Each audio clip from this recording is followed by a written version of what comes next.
આકાશવાણી સમાચાર અંકિત પ્રજાપતિ વાંચે છે. સૌપ્રથમ મુખ્ય સમાચાર. લોકસભા ચૂંટણીના પ્રથમ તબક્કા માટે રાજકીય પક્ષોના નેતાઓએ તમામ ઉમેદવારો માટે સમર્થન મેળવવા પ્રચાર વેગવાન કર્યો. રાષ્ટ્રપતિ, ઉપરાષ્ટ્રપતિ અને પ્રધાનમંત્રીએ આજે ડોક્ટર બી.આર. આંબેડકરની 134મી જન્મજયંતિ પર પુષ્પાંજલિ અર્પણ કરી હતી. ભાજપે આગામી લોકસભા ચૂંટણી માટે ચૂંટણી ઢંઢેરો બહાર પાડ્યો. વિદેશ મંત્રાલયે આજે ઇઝરાયલ અને ઈરાન વચ્ચે વધી રહેલા તણાવ પર ગંભીર ચિંતા વ્યક્ત કરી. ડીઆરડીઓ અને ભારતીય સેનાએ સ્વદેશી main portable anti tank guided missile weapon સિસ્ટમનું સફળ પરીક્ષણ કર્યું. નૌકાદળના વડા આજે ગોવામાં નેવલ ઇન્વેસ્ટિચર સમારોહ 2024માં રાષ્ટ્રપતિ વતી શૌર્ય અને વિશિષ્ટ સેવા પુરસ્કાર પ્રદાન કરશે. અને આઈપીએલ ક્રિકેટમાં આજે બપોરે કોલકાતા નાઇટ રાઇડર્સ અને લખનૌ સુપર જાયન્ટ્સ વચ્ચે મુકાબલો થશે, જ્યારે સાંજે મુંબઈ ઇન્ડિયન્સ અને ચેન્નઈ સુપર કિંગ વચ્ચે મેચ રમાશે. સમાચાર વિગતવાર. લોકસભા ચૂંટણીના પ્રથમ તબક્કા માટે રાજકીય પક્ષોના નેતાઓએ તેમના ઉમેદવારો માટે સમર્થન મેળવવા માટે પ્રચાર વેગવાન કર્યો છે.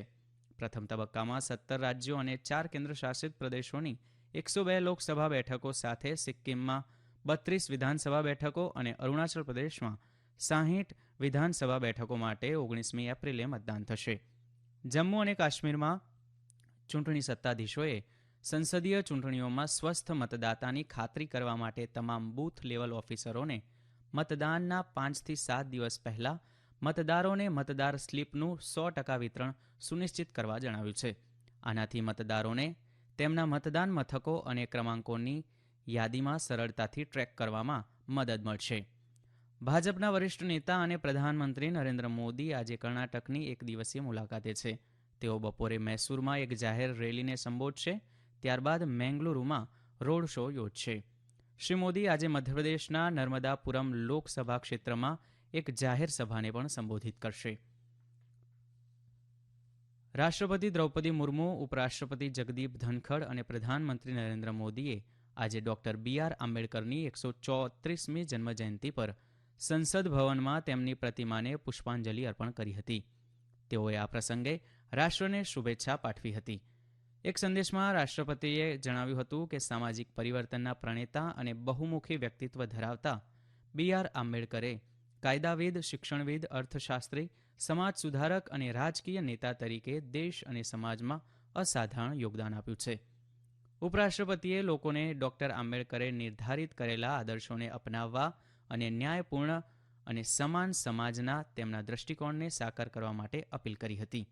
આ દરમિયાન પ્રધાનમંત્રીએ જણાવ્યું હતું કે ડોક્ટર આંબેડકરના વિઝનમાં પ્રગતિ થવાની સાથે ભારતની નવી છબી તૈયાર થઈ રહી છે, જે સંપૂર્ણપણે ભિન્ન છે. તેમણે નોંધ્યું હતું કે ડોક્ટર આંબેડકરનું વિઝન એક પ્રેરણા સ્ત્રોત તરીકે કામ કરી રહ્યું છે.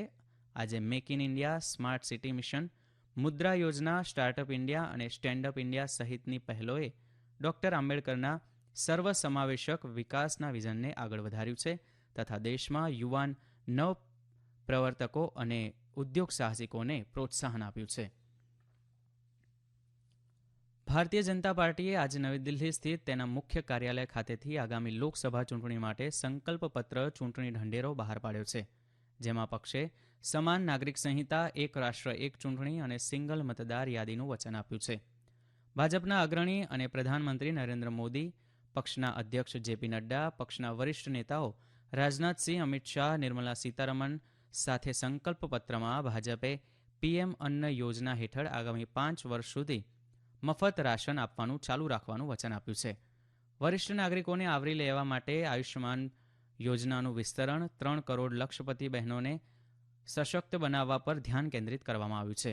ભાજપે ચૂંટણી ઢંઢેરામાં કહ્યું છે કે ગગનયાન લોન્ચ કરવામાં આવશે, જે ભારતનું પ્રથમ માનવ અવકાશ ઉડાણ મિશન હશે અને ચંદ્ર પર અવકાશ યાત્રી ઉતરશે.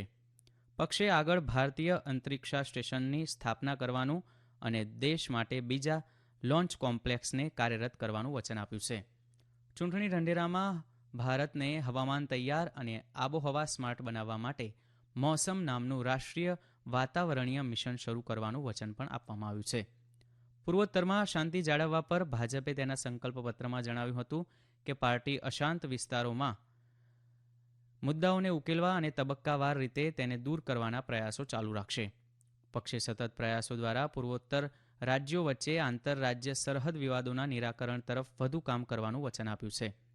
આ પ્રસંગે વરિષ્ઠ નેતા અને પ્રધાનમંત્રી નરેન્દ્ર મોદીએ જણાવ્યું હતું કે સંકલ્પ પત્ર યુવાનો, મહિલાઓ, ખેડૂતો અને ગરીબોને સશક્ત બનાવે છે, જેઓ વિકસિત રાષ્ટ્રના 4 મૂળભૂત સ્તંભ છે. આ વચ્ચે કોંગ્રેસે આરોપ લગાવ્યો છે કે લોકસભાની ચૂંટણી માટે આજે જાહેર કરાયેલો ભાજપનો ચૂંટણી ઢંઢેરો જુઠ્ઠાણાથી ભરેલો છે. દિલ્હીમાં પત્રકારોને માહિતી આપતા પાર્ટીના નેતા સુપ્રિયા શ્રીનેતે જણાવ્યું હતું કે ભાજપના ઘોષણાપત્રમાં રોજગાર આપવાની યોજનાઓનો સમાવેશ કરવામાં આવ્યો નથી, તેમજ એમએસપી માટે કાનૂની ગેરંટી અને ફુગાવાને ઘટાડવા જેવા મુદ્દાઓ પર મૌન સેવાયું છે. આ સમાચાર આપ આકાશવાણી પરથી સાંભળી રહ્યા છો. વિદેશ મંત્રાલયે આજે ઇઝરાયલ અને ઈરાન વચ્ચે વધી રહેલા તણાવ પર ગંભીર ચિંતા વ્યક્ત કરી છે. મંત્રાલયે કહ્યું કે દેશ ઇઝરાયલ અને ઈરાન વચ્ચે વધી રહેલી દુશ્મનાવટને લઈને ગંભીરતાથી ચિંતિત છે, જે આ ક્ષેત્રમાં શાંતિ અને સુરક્ષાને જોખમમાં મૂકે છે. મંત્રાલયે એ પણ પ્રકાશિત કર્યું કે તે પરિસ્થિતિ પર નજર રાખી રહ્યું છે અને આ પ્રદેશમાં દૂતાવાસો ભારતીય સમુદાયના સંપર્કમાં છે.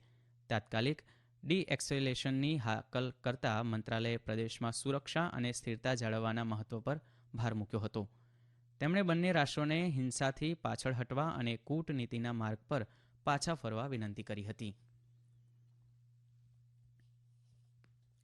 સંરક્ષણ, શોધ અને વિકાસ સંસ્થા DRDO અને ભારતીય સેનાએ સ્વદેશી main portable anti tank guided missile weapon સિસ્ટમનું સફળ પરીક્ષણ કર્યું. ગઈકાલે રાજસ્થાનમાં પોખરણ ફિલ્ડ ફાયરિંગ રેન્જ ખાતે વોરહેડ ફ્લાઇટનું સફળતાપૂર્વક પરીક્ષણ કરવામાં આવ્યું હતું. એન્ટી ટેન્ક ગાઇડેડ મિસાઇલ દિવસ-રાત માટે ટોચની આક્રમણ ક્ષમતાથી સજ્જ છે અને આધુનિક બખ્તર સંરક્ષિત મુખ્ય યુદ્ધ ટેન્કને હરાવવા સક્ષમ છે. ડ્યુઅલ મોડ સીકર કાર્યક્ષમતા એ યુદ્ધ ટેન્ક માટે મિસાઇલ ક્ષમતામાં એક મૂલ્યવાન ઉમેરો છે. સંરક્ષણ મંત્રાલયે કહ્યું કે આ સિસ્ટમ હવે ભારતીય સેનામાં તેના સમાવેશ માટે અંતિમ વપરાશકર્તા મૂલ્યાંકન પરીક્ષણ માટે તૈયાર છે.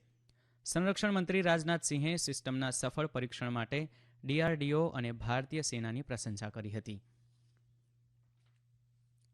નૌકાદળના વડા એડમિરલ આર હરિકુમાર આજે ગોવામાં નેવલ ઇન્વેસ્ટિચર સમારોહ 2024માં રાષ્ટ્રપતિ વતી શૌર્ય અને વિશિષ્ટ સેવા પુરસ્કાર પ્રદાન કરશે.